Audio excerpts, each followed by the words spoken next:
2025 June 30 Siraj editorial.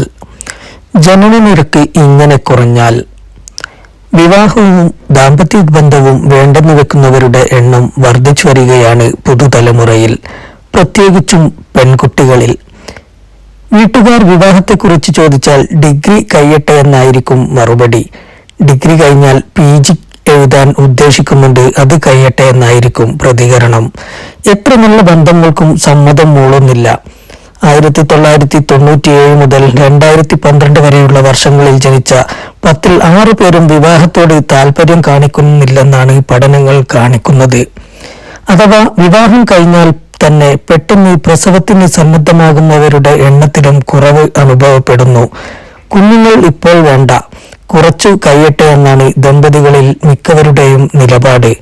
വിവാഹം കഴിഞ്ഞ് 4 വർഷങ്ങൾക്കുള്ളിൽ കുഞ്ഞുങ്ങൾ ഉണ്ടാകുന്നവരുടെ എണ്ണത്തിൽ 4% ഇടിവുണ്ടായി കഴിഞ്ഞ 5 വർഷങ്ങൾക്കിടയിൽ. 2019 ജനിച്ച കുഞ്ഞുങ്ങളിൽ 90% വിവാഹം കഴിഞ്ഞ് 4 വർഷത്തിനകം ജനിച്ചവരായിരുന്നു. 2023 ഇത് 86% ഇടിഞ്ഞു. പുതുതലമുറയിൽ ചിലർക്ക് ഒരു കുഞ്ഞു മതി, തീരെ കുട്ടികൾ വേണ്ടെന്ന നിലപാട് സ്വീകരിക്കുന്നവരുമുണ്ട്. വിദേശ കുടിയേറ്റം, സാമ്പത്തിക പ്രാരാബ്ധം തുടങ്ങി പ്രസവം നിയന്ത്രിക്കുന്നതിന് പല ഘടകങ്ങളുണ്ടെങ്കിലും ബാധ്യതകളില്ലാതെ സ്വതന്ത്രമായി ജീവിക്കാനുള്ള പുതുതലമുറയുടെ ത്വരയാണ് മുഖ്യ കാരണമായി ചൂണ്ടിക്കാണിക്കപ്പെടുന്നത്. വ്യക്തി താൽപര്യങ്ങൾ ഹനിക്കപ്പെടുന്ന സ്വതന്ത്ര ചിന്തകൾക്കും ജീവിതത്തിനും മേലുള്ള അതിർവരമ്പായാണ് പുതുതലമുറയിൽ നല്ലൊരു പങ്കും വിവാഹത്തെ കാണുന്നത്. മിഥ്യാധാരണയാണിത്. പരസ്പരം ഇഷ്ടപ്പെട്ടുള്ള ഭാര്യാഭർത്തൃ ജീവിതം സ്വപ്നങ്ങൾക്ക് കൂടുതൽ നിറം പകരുകയും ജീവിതം കൂടുതൽ സന്തോഷപ്രദമാക്കുകയും ചെയ്യുമെന്നതാണ് വസ്തുത. അവിഹിത ബന്ധങ്ങളാണ് മറ്റൊരു കാരണം. വിവാഹിതരാകാതെ ആണും പെണ്ണും ഒന്നിച്ചു ജീവിക്കുന്നത് ഇന്ന് കുറ്റകരമല്ല. ഭരണകൂടവും ജുഡീഷ്യറിയും അനുമതി നൽകുന്നു.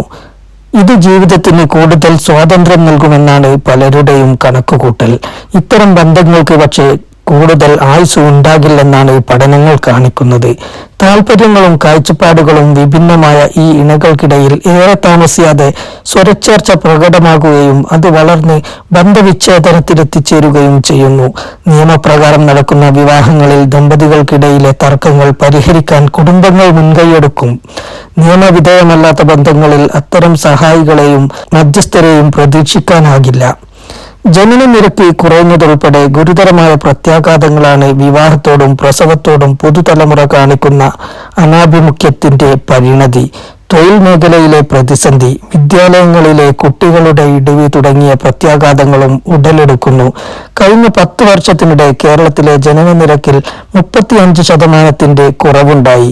2014 5.34 ലക്ഷം കുഞ്ഞുങ്ങൾ ജനിച്ച സ്ഥാനത്ത് 2024 3.45 ലക്ഷമായി കുറഞ്ഞു. വാർഷിക ജനന നിരക്കിലെ കുറവിൽ ദേശീയ ശരാശരിയേക്കാൾ മുകളിലാണ് കേരളം.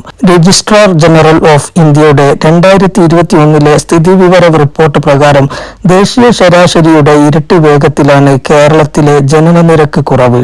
2016 മുതൽ 2021 വരെ വർഷാന്തം 1.12% ദേശീയ തലത്തിൽ നിരക്കിലെ കുറവെങ്കിൽ കേരളത്തിൽ ഇത് 2.05%. ജനനനിരക്കിലെ കുറവ് കഴിഞ്ഞ ഏതാനും വർഷങ്ങളായി സ്കൂളുകളെ ബാധിച്ചു വരികയാണ്. ഓരോ വർഷവും 1-ാം ക്ലാസ്സിൽ പ്രവേശനം നേടുന്നവരുടെ എണ്ണം കുറഞ്ഞു വരുന്നു. 2025-26 അധ്യയന വർഷത്തിൽ സർക്കാർ സ്കൂളുകളിൽ 1-ാം ക്ലാസ്സിൽ പ്രവേശനം നേടിയവരുടെ എണ്ണത്തിൽ മുൻ വർഷത്തെ അപേക്ഷിച്ച് വളരെ കുറവുണ്ടായി. കഴിഞ്ഞ വർഷത്തെ 2,50,986 കുട്ടികളുടെ സ്ഥാനത്ത് ഇക്കൊല്ലം 2,34,476 കുട്ടികളായി ചുരുങ്ങി. 2024-25 വർഷത്തിൽ 1-ാം ക്ലാസ്സിൽ മുൻ വർഷത്തെ അപേക്ഷിച്ച് 6,928 കുട്ടികൾ കുറഞ്ഞിരുന്നു. സ്കൂളുകളിൽ അധ്യാപക പോസ്റ്റുകളിൽ ഗണ്യമായ കുറവ് വരാൻ ഇടയാക്കുമെന്നതിനാൽ അധ്യാപക മേഖലയിൽ കടുത്ത ആശങ്ക സൃഷ്ടിക്കുന്നതാണ് പുതുതായി സ്കൂളിലെത്തുന്നവരുടെ എണ്ണത്തിൽ വരുന്ന കുറവ്. ഭാവിയിൽ യുവാക്കളുടെ എണ്ണത്തിൽ ഗണ്യമായ കുറവ് സൃഷ്ടിക്കുകയും തൊഴിൽ മേഖല കടുത്ത പ്രതിസന്ധിയിലാകുകയും ചെയ്യുമെന്നതാണ് ഇതിന്റെ മറ്റൊരു പ്രത്യാഘാതം. ഈ പ്രതിസന്ധി അനുഭവിക്കുന്ന റഷ്യ, ചൈന തുടങ്ങിയ രാജ്യങ്ങൾ അത് മറികടക്കാനായി വിവാഹത്തിനും പ്രസവത്തിനും വൻ പ്രോത്സാഹനം നൽകി വരികയാണ്. കോളേജുകളിലും സർവകലാശാലകളിലും പഠിക്കുന്ന വിദ്യാർത്ഥിനികളോട് കുഞ്ഞുങ്ങളെ പ്രസവിക്കാൻ ആവശ്യപ്പെട്ടിരിക്കുകയാണ് റഷ്യയിലെ കരേലിയ മേഖല. ആരോഗ്യമുള്ള കുഞ്ഞുങ്ങളെ പ്രസവിക്കുന്ന 25 വയസ്സിൽ താഴെയുള്ള വിദ്യാർത്ഥിനികൾക്ക് 1 ലക്ഷം റൂബിൾ സമ്മാനവും പ്രഖ്യാപിച്ചിട്ടുണ്ട്. ചരിത്രത്തിലെ ഏറ്റവും കുറഞ്ഞ ജനന നിരക്കാണ് റഷ്യയിൽ ഇപ്പോൾ രേഖപ്പെടുത്തുന്നത്.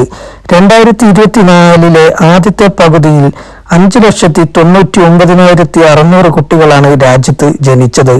25 വർഷത്തിനിടയിലെ ഏറ്റവും കുറവ് സംഖ്യയാണിത്. രാജ്യത്തിന്റെ ഭാവി അപകടത്തിലാകുന്ന സ്ഥിതിയിലേക്കാണ് കാര്യങ്ങളുടെ പോക്കെന്നാണ് റഷ്യൻ വിദഗ്ധരുടെ മുന്നറിയിപ്പ്. കേരളത്തിന്റെ സ്ഥിതിയും വ്യത്യസ്തമല്ല.